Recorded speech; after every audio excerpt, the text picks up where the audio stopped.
But you can if you want to. Okay. Anything you want to. When your legs don't work like they used to before, Oh, yeah. and I can't sweep you off of your feet, That is Diane Wheatley's favorite song. will your mouth still remember the taste of my love? Will your eyes still smile from your cheek? Come on, now this is the part I like. Darling, I will be loving you till we're 70. And I'm 70, and I asked my wife that. We're still in love? Diane Wheatley, how are you today? I am very well, thank you. Getting through the cold weather. Yeah, and you, for those of you who don't know, you must be under a rock, but Diane Wheatley is a North Carolina State Representative for District 43, a position you have held for how long? This is my third term. Third term, and you're up for re-election? I am. One more time, you know, it's just really great work and an honor to be at the State House representing my district and all of Cumberland County. You know, I've known you for many, many years, from school board, county commissioner. I've covered you over all the years, and each time you've made a transition. At what point did you say, I'm done at this level, let me move to the next? What's the motivation? The motivation from the Board of Education is that I had 3 children. They'd all graduated. I felt like other parents needed to participate and run for office and be involved in their children's education and represent the entire school district. And so I thought next step is commissioners, because not only did they work with schools, but then you got to broaden your work abilities into things like the sheriff's department and social services health department. There were 33 plus boards and commissions that I got to work with as a commissioner. And then after that, my mother had Alzheimer's, and which has been a passion for me at the State House, working on the health committee. She lived with us, and I'm a nurse, and I took care of her and sort of thought politics would be gone and out of the way, that I'd done my thing. No, that was not the case. No, a bunch of fellas came and said, we want you to run for this seat. We think you can win. And I did. And so it's been actually a different place and more difficult to be at the State House because you have to travel. I go to and from Raleigh every day when we're in session, and often days when we're not, because I have an office there, and I'm on several select committees appointed by the Speaker of the House. So I have to go and be in those committees and work and get to work with a lot of really great individuals who I feel like are so smart that I just absorb a lot of their abilities, intelligence, energy. So it's really a good place to be.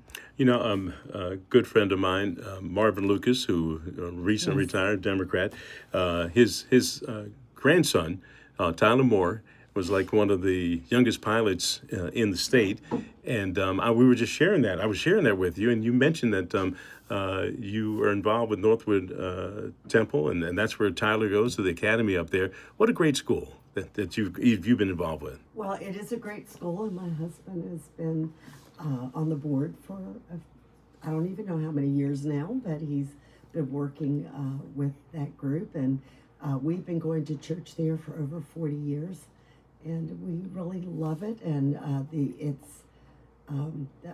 principal and the staff and everybody at that school just love their children, embrace. Of course, it's a Christian school, and so you get a little different perspective, and you get to love people and work with them. So it's a good place to be. You know, you have been in politics for, I guess, the majority, a good portion of your adult life. Your choice to do that, and you want to continue at least one more term, or? Yeah, at least. You never know what tomorrow brings, and we'll see at that point. You make up your mind probably, the 10 minutes before you put your name on the paper. But there's still work to be done. I have several bills that I've introduced over the last year, and I'd like to see those through because it's not easy to get a bill passed. You know, and you got to work across the aisle in order to make that happen in many cases. This is a unique community because of Fort Bragg. Talk about that and how that comes into play. Is that part of your district and what you cover? And even if it's not, you got to have a lot of pride in what we have in this community. Well, my dad was a soldier. My father-in-law was a soldier. My brother-in-law was a soldier. And now my grandson is in the National Guard. So, yeah, we are very involved with the military, this Army brat. It can't say enough wonderful things about the folks that serve our country, especially here at Fort Bragg. Being able to do things. I worked my first term with DOD to get the counselors a compact to where when you transferred and you were a counselor, you could practice in the states that also were a part of that compact, and got legislator of the year as a freshman. That is unusual, and wow, what a great thing for me, and being able to work with the Department of Defense. But we are really a unique community, as you said, and we should always remember how proud we are of being part of this military community. You know, that really came into play with 9/11, comes into play anytime you think about natural disaster. We always make the comment, at least I did as a reporter, anytime the president dials 911, that phone call is answered here at Fort Bragg. And when you have less than 1% of the total U.S. population raising their hand to defend this country against all enemies, foreign and domestic, this is a special place where our veterans not only serve, they make this home. And that's a pretty neat thing. And I'm sure many folks in your district. Now, you live in the Linden area? I do. I live almost not quite to Linden, before the V, and we're out at Ramsey Street. I call it God's country. It's a wonderful place. We've raised our family there. We've been there over 40 years as well as with our church affiliation. We lived in Fayetteville for a while. Al was born and raised and went to Terry Sanford. I went to 71st, and our kids went to Pine Forest. So we've experienced this community from all ends, and we have really been a part of it and plan to be here, and no plans. I tease every now and then, maybe we'll go to the Villages, but I think we're going to make the Villages in Linden, North Carolina. Yeah, I was that way when I left Channel 11. I said, I was going to go move to the beach and play golf. And Channel 5 called me back, and I said, how many golf balls can I hit? How many times can I eat seafood? And so made our home up in Vander, and brought the beach to us. And so that's I understand exactly what you're saying and empathize with that. You mentioned you had several bills that you like to see go through. This is challenging times for us, not only locally but nationally. But local politics, I believe, most important for the everyday person in our community. What are some of the bills? What are some of the things that you want to see completed? Well, the biggest one that I introduced this last session was the biomarker bill for Alzheimer's, and that would have insurance companies look at these to include them in the things that they would allow through their insurance. And what it does is it gives indications for several diseases, Alzheimer's, the cancers, the diseases that a lot of times, if you can catch them early, then you can go ahead and plan or get treatment or make plans and work towards recovery.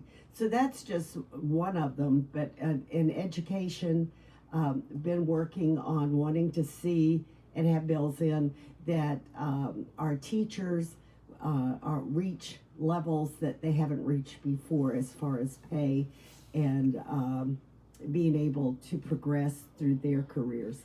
I think that's important because until we fully fund education, we're just not going to make the progress that we need to do here in Cumberland County. One of the other bills that I would like to see go through is for the state employees. I have had two different bills each session for increases in retiree pay. They don't get increases like in Social Security at the state level. I'm the chairman of pensions and retirements, so that is something that I would like to see through. And the treasurer, who you have to work very close with, is going to, I think, help us with that this next term. That's like a COLA increase, It like is. the Gibson. They never get a permanent increase, and they do get bonuses. I don't know if they've had them every year. I know they have since I've been there. So, One of the major problems that we're dealing with here in Fayetteville and Cumberland County, we've had Kirk Deviere and the mayor talk about it as well, is this notion that folks in Fuquay-Varina should take about 8 million gallons of water out of the Cape Fear River and then dump it into the Neuse River Basin. And there's, all hands on deck to sound the alarm that shouldn't happen, not only for Fayetteville and Cumberland County, but also for a security issue at Fort Bragg because of the water that's going to be taken. Is our state delegation surrounding this and taking some action with this? actually, we have been talking about it. We all that could get there when they had their public forum and spoke against it, and we will be watching it closely.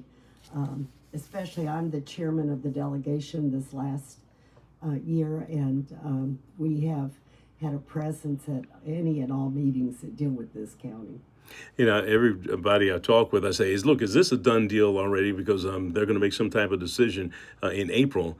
And Kirk Deviere says, no, there's still time for residents to speak out and possibly offer some influence. Your thought about that? Well, Kirk is right, and locally, I know that they've been on top of this. When I don't know if you were at the meeting that they had, but it was everybody that had anything to do in the last several years in this community as far as leadership. They were present, they were vocal. There's been editorials.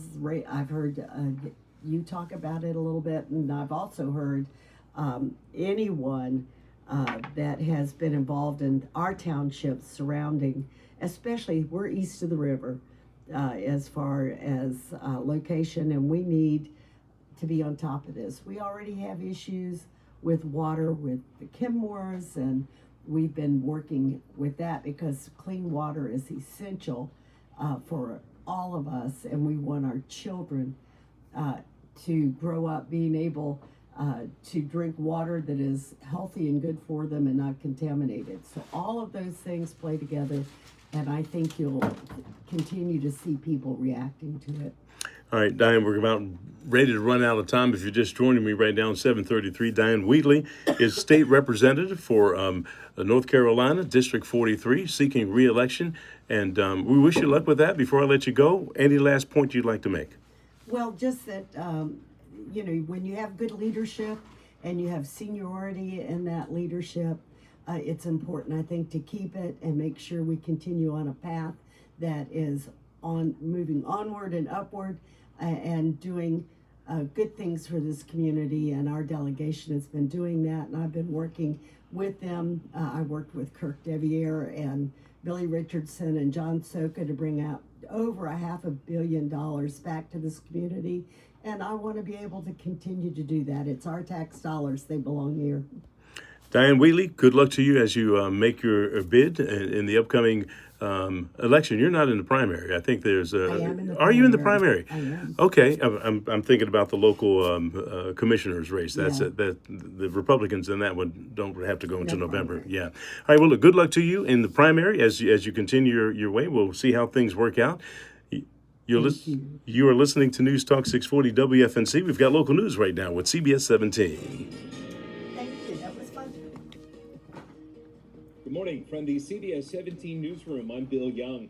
A woman and her 2 grown children are dead after a shooting in Fayetteville. Thank you so much. The suspect is in the hospital with multiple stab wounds, charged with 3 counts of first-degree murder. It was a shooting and a stabbing. Night at a house on Sumac Shooting and Circle a off stabbing. Hope Mills Road.